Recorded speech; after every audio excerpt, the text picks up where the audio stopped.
নমস্কার সকল ভাই বন্ধু দিদি দাদা সকলকে আমার নমস্কার।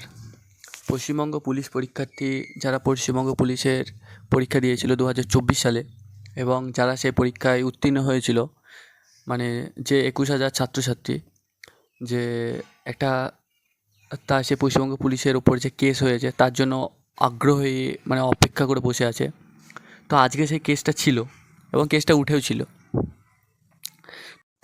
এখানে আমরা দেখতে পাচ্ছি যে আমাদের পিআরবি যে উকিল, আমার মনে হয় খুব জুনিয়র উকিল, যেটা আমরা লাইভ ক্যামেরা থেকে লাইভ ইয়ে থেকে দেখতে পাচ্ছি।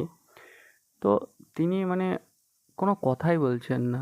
আর দ্বিতীয়ত যিনি মানে এই যে চন্দনধারা এদের পক্ষের যে উকিল অনিন্দ্য লাহিড়ী বাবু, তিনি মানে ফুল প্রিপারেশন করে এসেছেন। মানে সত্যি কথা বলতে কি যে উনি প্রচুর দিন থেকে এই কেসটার উপর স্টাডি করছেন।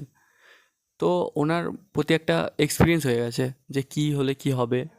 এবং 2019 সালে যে ওবিসি কেসটা হয়েছিল তিনিও এই কেসটা মানে ওই কেসটাও তিনি অনিন্দ্যবাবুই লড়িয়েছিল এবং তিনি জিতেও ছিল।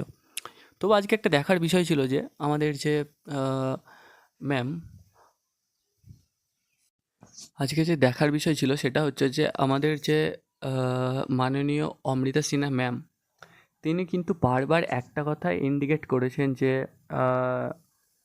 যে কোয়ালিফাইং মার্কস, যে যারা কম পেয়েছে তারা তো কোয়ালিফাই করতে পারেনি, তারা কী জন্য আবার ফার্দার সামনের কোনো পিএমটি কিংবা পিএমটি কি পিইটির জন্য এগোবে।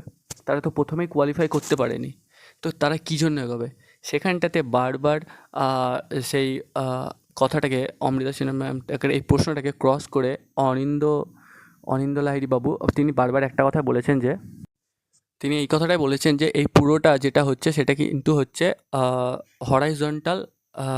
হরাইজন্টাল রিজার্ভেশনের জন্য।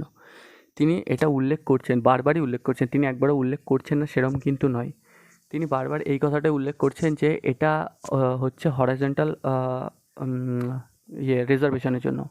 বারবার আমরা এই কথাটাই শুনতে পাচ্ছি। তো ব্যাপারটা হচ্ছে কি যে এই হরাইজন্টাল রিজার্ভেশনের জন্যই এরকমটা হচ্ছে। বাট আদৌ কি তোমরা কি মনে করো যে এটা কি হবে? কারণ পরবর্তী আবার নেক্সট ডেট দিয়ে দিল। ম্যাম এটা শুনেছে, এর আগেও শুনেছে 1.5 ঘন্টা অমৃতা সিনহা ম্যাম শুনেছে। তারপরে তিনি বলেছেন যে তাকে রিকল করতে হবে তিনাকে। তারপর আজকে তো শেষ মুহূর্তে ম্যাম বারবার বলছিল যে আমার কাছে সময় নেই। তখন অনিন্দ্য লাহিড়ী বাবু তিনি আবার সময় চেয়ে নিলেন ম্যামের কাছ থেকে যে অনলি 5 মিনিট দিলে হবে। তো কথাটা এটাই যে আমরা মানে যে পাখির চোখ করে বসে আছি, আমরা একটা আশা নিয়ে বসে আছি। আমি এর আগে তো মানে অনেক আগের ভিডিওতে আমি বলেছি যে দেখো, সরকারের সদিচ্ছা আমরা দেখতে পাবো। আজকে আমরা একটু হলেও দেখতে পেয়েছি যে ম্যাম অনেক সময় বলেছে যে মানে যে তারা কোয়ালিফাই করতে পারেন, তারা পরের স্টেজে কীভাবে যাবে। কিন্তু সেক্ষেত্রে পিআরবির উকিল কোনো কথাই বলেনি, তিনি চুপ করে আছেন। আর কোনো সিনিয়র অ্যাডভোকেটও ছিল না। তো একটা মানে কি বলবো, এখানে কোনো কিছু মানে সেরকমভাবে কনক্লুশন কোনো বেরোচ্ছে না। বাট একটা কথাই বলবো যে আমি এর আগে অনেকবারই বলেছি যে কোনো রকমভাবে প্রত্যাশা রেখে লাভ নেই। এক্সপেকটেশন যত রাখবে তত মানে খারাপ হবে। তো এর আগে অনেকের ভিডিওতে দেখেছি যে আজকে কমপ্লিট হয়ে যাবে, আজকে এটা হয়ে যাবে। বাট আদেও না, সরকারের সদিচ্ছা থাকলে ঠিক হয়ে যাবে। বাট আবার নেক্সট ডেট দিয়ে দিল, আবার সেই পরবর্তী নেক্সট ডেট দিয়ে দিল। পরবর্তী যে উকিলটা ছিল তিনিও বললেন যে ম্যাম আমার পরবর্তী 5টা কেস আছে। তো আবার ম্যাম বললেন যে না, ঠিক আছে পরের ডেটটাই হবে। তো পরের ডেট 31 তারিখ, 31শে জুলাই। তো দেখা যাক, হোপ ফর দ্য বেস্ট। আমরা মানে প্রার্থনা করছি যে সব কিছু যেন ঠিকঠাকভাবে হয়। আমরা আশা রাখছি গভর্নমেন্টের কাছে যে গভর্নমেন্ট সব কিছু ঠিকঠাকভাবে করবে। তো এটাই। জয় হিন্দ, জয় ভারত, সবাই ভালো থেকো।